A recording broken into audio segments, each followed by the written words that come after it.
Phone കടം വേണോ? ലോകോത്തര ബ്രാൻഡുകളുടെ എല്ലാ മൊബൈൽ ഫോണുകളും smart T V, smart watch, headset തുടങ്ങിയ എല്ലാ ഗാഡ്ജറ്റുകളും തവണ വ്യവസ്ഥയിൽ സ്വന്തമാക്കൂ. ജ്യോതി മൊബൈൽസ്, ഏരൂർ. ദില്ലിയിൽ സമരം ചെയ്യുന്ന വിദ്യാർത്ഥികൾക്ക് പിന്തുണ അറിയിച്ചും വിദ്യാർത്ഥികൾക്കും യുവജനങ്ങൾക്കും ജനപ്രതിനിധികൾ ഉൾപ്പെടെയുള്ളവർക്ക് നേരെ നടത്തിയ ക്രൂരമായ പോലീസ് നടപടിയിലും പ്രതിഷേധിച്ച് AIYF, AISF സംഘടനകളുടെ നേതൃത്വത്തിൽ നൈറ്റ് മാർച്ച് സംഘടിപ്പിച്ചു. അഞ്ചൽ കോളേജ് ജംഗ്ഷനിൽ നിന്നും ആരംഭിച്ച നൈറ്റ് മാർച്ച് ചന്തമുക്ക് ചുറ്റി RO ജംഗ്ഷനിൽ സമാപിച്ചു.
തുടർന്ന് നടന്ന പ്രതിഷേധ യോഗം AIYF മണ്ഡലം സെക്രട്ടറി MB നസീറിന്റെ അധ്യക്ഷതയിൽ block panchayat president KK Jyothi ഉദ്ഘാടനം ചെയ്തു. ദില്ലിയിൽ വിദ്യാർത്ഥികൾക്ക് നേരെയുള്ള പോലീസ് നടപടി കേട്ടുകേൾവി പോലുമില്ലാത്ത തരത്തിലായിരുന്നുവെന്നും ജനാധിപത്യത്തെ അട്ടിമറിക്കുകയാണ് കേന്ദ്ര സർക്കാർ എന്നും KK ജ്യോതി കുറ്റപ്പെടുത്തി.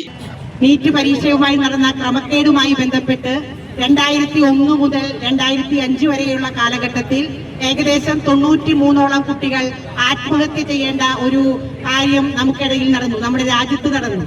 ഏറ്റവും അവസാനം നടന്ന നീറ്റ് പരീക്ഷയും ക്രമക്കേടുമായി ബന്ധപ്പെട്ട് മാറ്റിവെക്കുകയും നടന്ന പരീക്ഷ വീണ്ടും നടത്തുകയും അതുമായി ബന്ധപ്പെട്ട് 14ഓളം കുട്ടികൾ ഈ സമയത്തും ആത്മഹത്യ ചെയ്യുന്ന ഒരു സംഭവം നമുക്ക് ചുറ്റുമുണ്ടായി.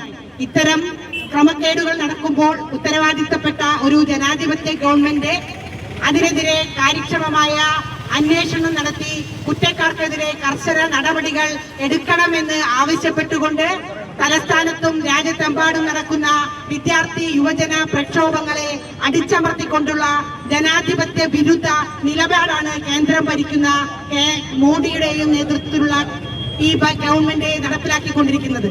ഈ സമരത്തിനെതിരെ, ഈ നിലപാടിനെതിരെ അവിടെ സമരം നടത്തുന്ന വിദ്യാർത്ഥിനികളെ മുമ്പൊന്നും കേട്ടുകേൾവിയില്ലാത്ത വിധം ലാത്തിചാർജ് നടത്തിയും മറ്റ് മാരകായുധങ്ങൾ ഉപയോഗിച്ച് അപകടപ്പെടുത്തിയും വിദ്യാർത്ഥിനികൾ ആശുപത്രിയിലും വെന്റിലേറ്ററിലുമായി കിടക്കുന്ന ഒരു സാഹചര്യമാണ് ഇന്ന് നമ്മുടെ രാജ്യത്തുള്ളത്. നേതാക്കളായ ജ്യോതി വിശ്വനാഥ്, ആദർശ് സതീശൻ, ആരോമൽ, അജിത്ത്, ഹരി, നൌഷാദ്, ശൈലേന്ദ്രനാഥ്, അജിമോൻ, തുഷാര, ശിവപ്രസാദ്, സഞ്ജയ് എന്നിവർ നേതൃത്വം നൽകി. നാട്ടുവാർത്ത, അഞ്ചൽ.